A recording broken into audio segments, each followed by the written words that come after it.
नहीं, बिल्कुल वो शिक्षा मंत्री जी का ट्वीट आया था, उसके बाद मैंने भी उस पे तुरंत रीट्वीट को उसको कमेंट उसको टैग करते हुए ट्वीट किया था कि माननीय शिक्षा मंत्री जी महोदय, पहले अपने विभाग से पूछो कि आपने आने के बाद में एक पद पे भी वैकेंसी जारी की है क्या? एक कांग्रेस सरकार की वैकेंसियों पे आप वाई-वाई लूट रहे हो, जबरदस्ती कह रहे हो, इसका मतलब आप गुमराह क्यों कर रहे हो?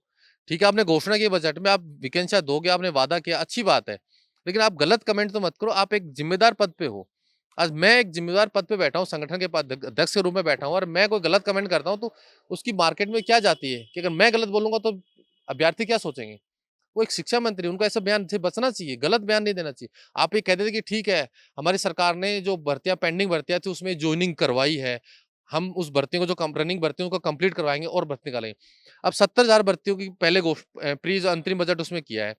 उसके बाद अब जो बजट में है उसमें ये नहीं कहा कि हम 30,000 ऐड कर रहे हैं। उन्होंने कहा कि हम इस साल में 1 लाख भर्तियाँ करेंगे। तो 2 मुद्दे हैं मेरे, या तो 30,000 70,000 प्लस 30,000 इन्होंने करके 1 लाख होती हैं, या 1 लाख नहीं करेंगे, 70,000 पुरानी तो इसका मतलब 1,70,000 हो गई। लेकिन मैं जो मान रहा हूँ इनकी जो है वो 70 पुरानी 30 नहीं जोड़ के 1 लाख हो गई।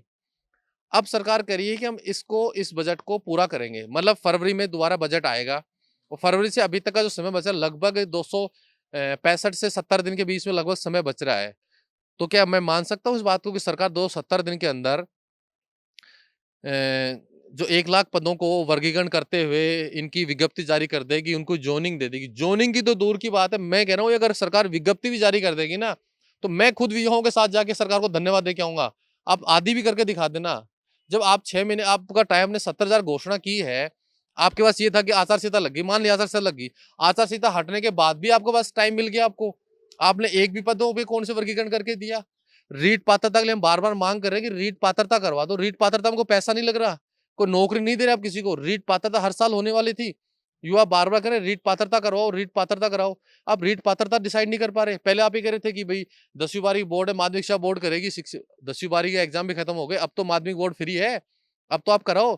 आप रीट पात्रता की विज्ञप्ति जारी करोगे, उसके आवेदन लोगे, उसके एग्ज़ाम तिथि दोगे, उसके एग्ज़ाम कराओगे, उसका परिणाम जारी करोगे। ये प्रोसेस में आप 7-8 महीने खा जाओगे।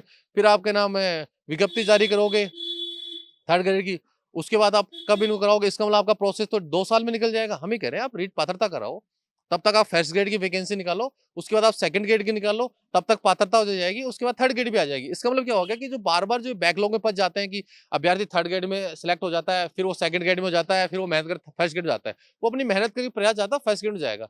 तो जो पद खाली होते हैं उसमें कई युवाओं को नुकसान होता है। तो हम ये चाह रहे हैं कि आप पात्रता की घोषणा कर दो, आप पात्रता परीक्षा रीट पात्रता कराओ, साथ में आप फर्स्ट ग्रेड की कराओ, उसके बाद सेकंड ग्रेड करा दो, ताकि क्रम वाइज़ होती जाएँगी, तो युवाओं को भी फ़ायदा मिलेगा इसके अंदर।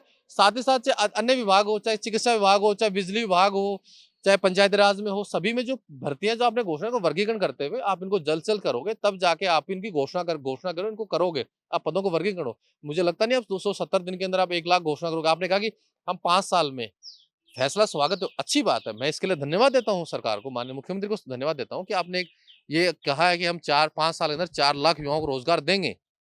अच्छी बात है, आप अगर ये सोच अच्छी है, आप द मैं बार-बार प्राइवेट सेक्टर की माँग कर रहा था और बजट से पहले भी मैंने कहा कि आप प्राइवेट सेक्टर में भी रोज़गार की माँग करो कि ऐसा हो कि प्राइवेट सेक्टर मिले। उसमें क्या है सरकार ने हम 10 लाख प्राइवेट सेक्टर में रोज़गार उत्पन्न करेंगे जैसे युवाओं को, अच्छी बात है। आप करोगे, आपने घोषणा कर दी कि हम 5 साल में सरकार घोषणा की हम 14 लाख युवाओं को रोज़गार देंगे। लेकिन उसका रोड मैप कब तैयार करोगे, कब वो दोगे, वो सबसे महत्वपूर्ण है। और मैं आपके माध्यम से ये कहना चाहूँगा कि आपने घोषणा की अच्छी बात है, लेकिन इसको धरातल पे उतारने का कार्य आप जितना जल्दी शुरू करोगे, उतना जल्दी होगा, नहीं तो आप जो घोषणाएँ हैं, घोषणा होती रहेंगी क्योंकि अब उपचुनाव आ रहे हैं। ये वही बात होगी चुनाव में पहले कांग्रेस ने घोषणा की थी, अब आपने घोषणा कर दी। बजट वही बात है कि घोषणा होती रही, युवाओं को मिलता कुछ नहीं है।